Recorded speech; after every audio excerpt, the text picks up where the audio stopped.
kamusta sa katibukan ang peace and order situation sa atong Region 12? General, ilabi pa diri sa tuang diri sa Jansan, nalililog ta sa Sarangani, murag sunod-sunod ba kalabitan po ang atong nasiyatian, General. Oo, based naman sa mga meeting gahapon, no, sa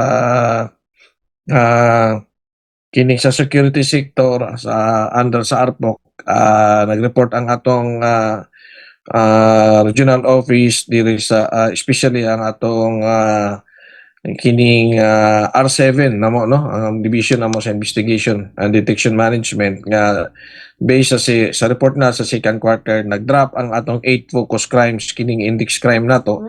So nagbaba man, no.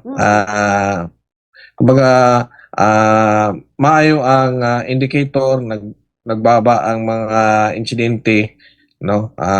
Di lang ako mahatag ang specific details pero nakita na ko nagbaba.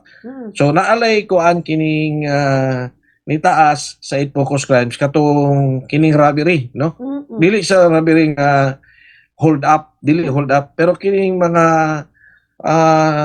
establishmento, kining mga balay nga unattended mo'y nakuanan na ay panglungkab. So usap na yung gitutukan namo karon. So mao na siya ang sa among the index crime mo na nitaas ang kining robbery. As to the shooting incident, mga murder, homicide, lahat ni baba, no. Ang robbery lang kining mga especially good nga walay security guard, walay nagbantay, no.